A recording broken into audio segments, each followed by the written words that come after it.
Here's a beautiful sweet potato pound cake batter waiting to go into the pan, into the oven. Oh my goodness, it smells good.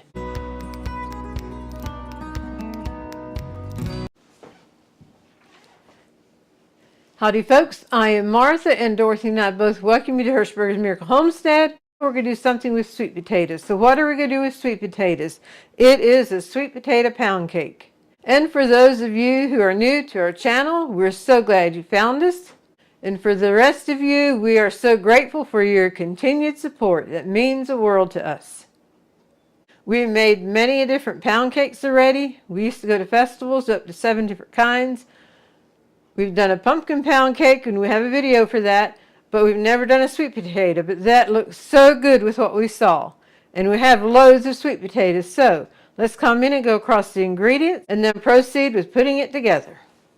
The ingredients we'll start with the sweet potato mash, and then brown sugar, granulated white sugar, all-purpose flour sifted. In here we have baking powder, ground cinnamon, baking soda, ground nutmeg, and salt. Here is pure vanilla extract, almond extract, eggs at room temperature, butter or margarine, and cream cheese at room temperature. The sweet potato mash, we had actually mashed this when we made our sweet potato pie. And if you want to see how we did it, you can watch that video. Then it's been in the refrigerator. I heated it up so it's more room temperature and not refrigerator cold. But we don't need it right away, so I'm going to set it over here. We'll be using our KitchenAid. We'll be creaming the butter, margarine, and the cream cheese together. We're going to mix this together till it's well combined. Now we're going to add the white granulated sugar and the brown sugar.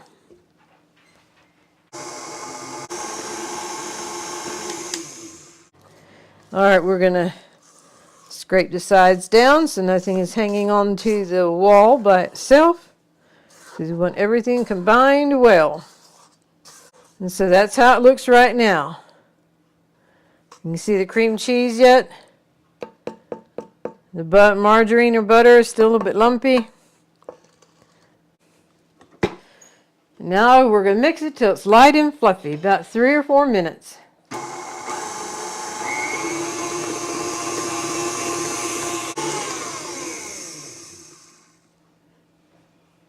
And there we have it. That's only about 1.5 minutes. Beautiful. And so next is adding the eggs one at a time.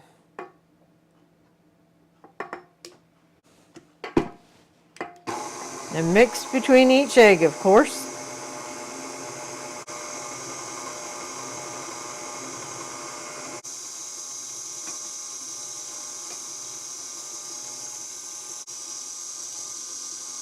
And we add the almond and the vanilla.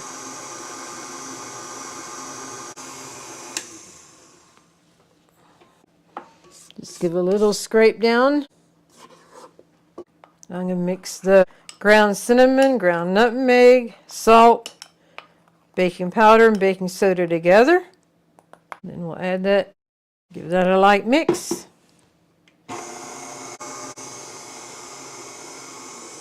Yep. It does work better to cut it off before you pick it up. And now for the sweet potatoes.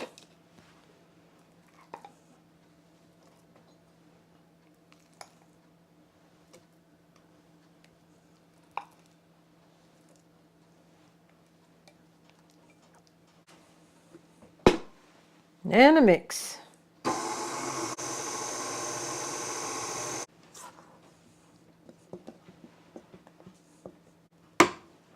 One more little mix and then we'll add the flour.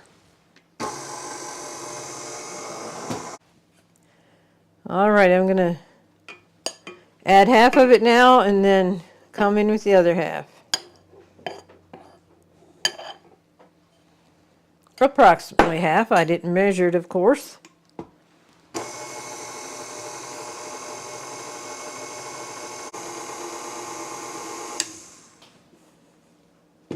And now the other half. And just on a low speed.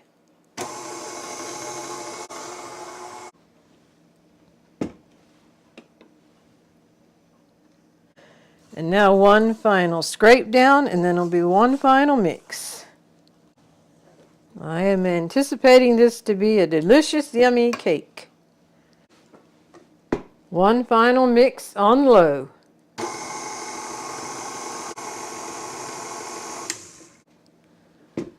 There it is. Here's a beautiful sweet potato pound cake batter just waiting to go into the bundt pan, into the oven, and then us to enjoy. This is a bundt cake pan that I have prepared the old-fashioned traditional way, which we still do, and that is greasing it well with Crisco and then dusting it with flour. Alrighty, we want to try to evenly get it through the pan.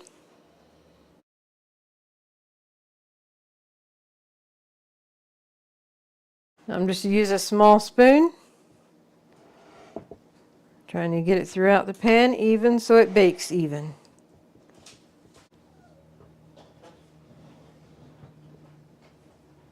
The oven is preheated to 350 and it'll bake for 50 to 65 minutes. We are smelling an aroma that gives us no doubt that something is in the oven, and that is a sweet potato pound cake. It's been in right at 65 minutes. I looked at it at 50 and it still looked pretty blonde to me. So I'm going to pull it out and we'll do a toothpick check to see how it looks and if the toothpick is clean. Alrighty, we will do a toothpick check. Going down the center right there. If you're new to baking, this is how you can tell if the cake is done. If it be wet with cake batter, the cake is not done. It had just a crumb or two on, so that would be fine.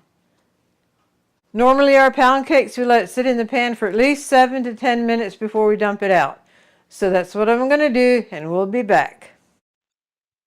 Dorothy had 2 trays of sweet potatoes ready to go in the oven as soon as the pound cake came out. We do enjoy roasted sweet potatoes. I wish you could smell what I smell. All right, we're just going to take a thin bladed knife, just go across the very top of the edge to make sure everything is loose, which it feels like it is now.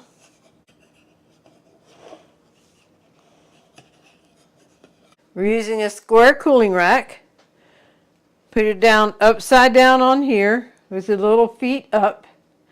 So when you flip it over, then it's on the countertop like it's supposed to be. Alrighty, hold my breath and here we go. And hopefully it comes up okay. Gave way, now what are we going to see? Beautiful! Absolutely gorgeous. Now I'm doing a step here. It's not necessary. A cooling rack is designed just to leave it on the countertop. But to me it just puts it right down. Not much air movement under the cake. So pull it apart and set it up there. And now airflow can get under the cake better.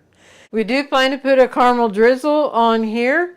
And I forgot to mention that earlier. So the cake has to be completely cool for that. And we'll go across the ingredients that we need for the caramel drizzle recipe when we're ready to make it. So we'll be back after this is completely cool. Oh my goodness, it smells good. Well folks, here we are with our beautiful sweet potato pound cake, and it's just waiting for some caramel glaze over it, and topping that is some toasted pecans. I'm going to do the toasted pecans before I start on the caramel sauce. Toasted pecans, we're using pecans chopped coarsely, olive oil, and then sea salt. No, this is not a sea salt container, but it's sea salt in it. We marked it there sea salt because we like this container. So for the salted caramel sauce, we'll need the granulated sugar, water, heavy cream, butter or margarine. And this is cold straight from the refrigerator. vanilla extract, Caro, which is a light corn syrup, and sea salt. For the toasted pecans, I'm just to put them in here with the olive oil coating the pecans.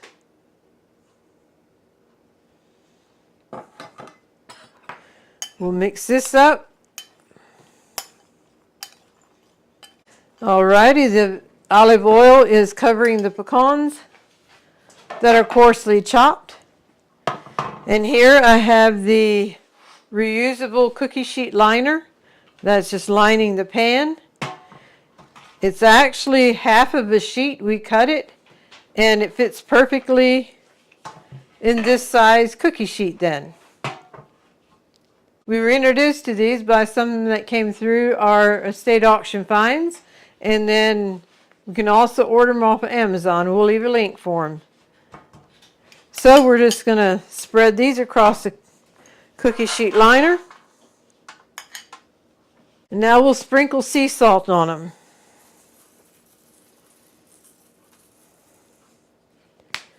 The oven is preheated to 350 and we'll put them in there for approximately 10 minutes. Just keep an eye on them.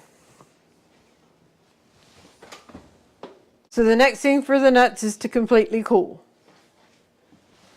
And now for the sauce. We will need the burner. I pulled the countertop burner out because it'll be easy for me to work with it here and film versus back there.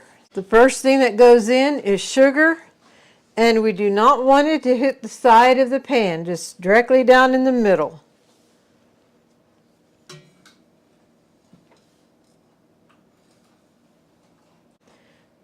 We're going to do the water, and we're going to run it toward the outside of the, so it doesn't splash sugar up on the side.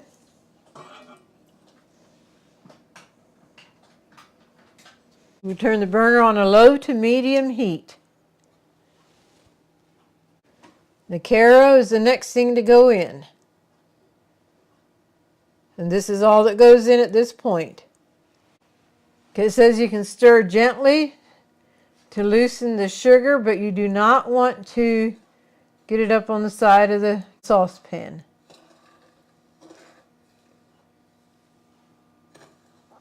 So we're just gently stirring it just to kind of loosen it up. Give one more gentle stir. I'm going to turn the heat up to medium heat. We want it to come to a boil. All right, it's starting to boil, and it says do not stir at this point. Our goal is to let it cook until it comes to a golden color for the caramel. Looking good.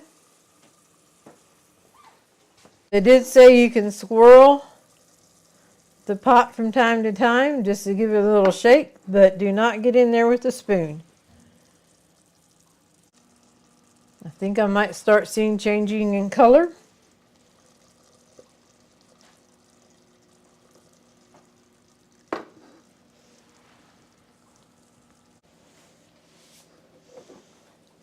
Can you see that? It's definitely changing color. I want it just a little bit darker than that. Alrighty, folks, I wonder if we aren't there. That is a nice golden color. Now, pour in the cream, and they said it's going to...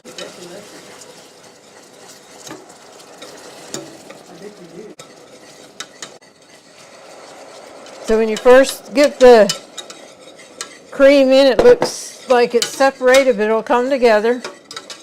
All right, I'm going to remove it from the heat. Now we're going to stir in the vanilla. Add the butter or margarine. It said have it cut into pieces. So let's go down the middle.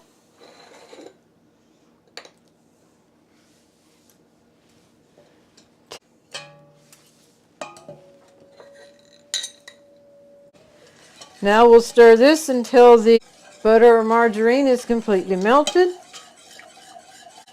All right, I don't see any more there. And now we will put in the salt. And we'll stir this until the salt is completely dissolved. It may take about a minute. I think that might have it. And now we will be putting it in a jar to let it completely cool. We'll have it in the refrigerator, and then in the morning we'll have to finish it up.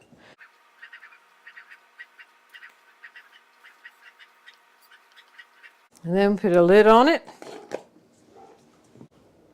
So here is our salted caramel sauce that we'll be putting on the cake in the morning.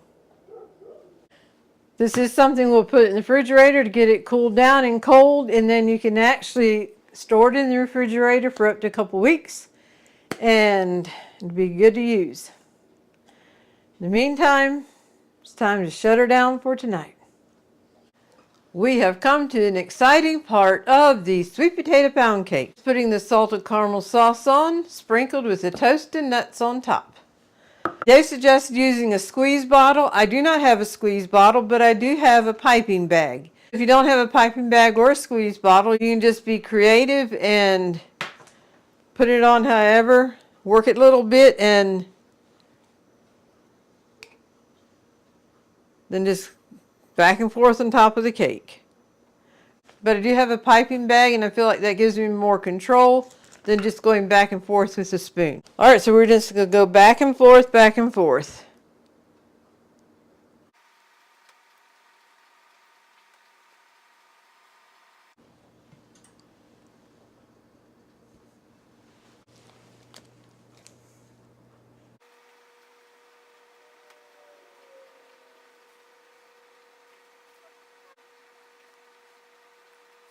And I'm stopping and starting on the inside of the cake. And now we'll just sprinkle some of the nuts on top.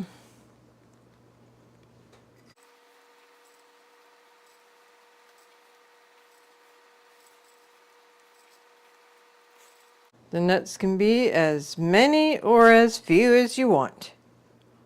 Your own personal choice. And there we have our sweet potato pound cake with the salted caramel sauce and the toasted pecans. The recipe will be in the description. And sometimes when you work late at night, things happen that normally don't. So here goes. I just did a no-no. I turned the oven on without opening it, checking, making sure nothing is in it. We were drying out bread to make scalp chicken. We had it in the oven so it could be draft free and drying out. It dried out all right. Too much. Oh, they got toasty now. Yeah, they got toasted instead of just drying. I seldom ever cut the oven on without checking to see if something's in it. So not taking time to check to see if something's in the oven before I turn it on tells you I am tired. And I wasn't going to say anything about it. But since this happened, yes, I'm tired. But it's okay to be tired as long as you keep plugging on. Preferably without making mistakes. The time to rest is coming. Dorothy just said the time to rest is coming because she's tired too. No doubt Buddy is too. So this is just a tired bunch here. Alrighty folks, the sweet potato pound cake is now history. And we wanted to give you a little update on what our opinion is.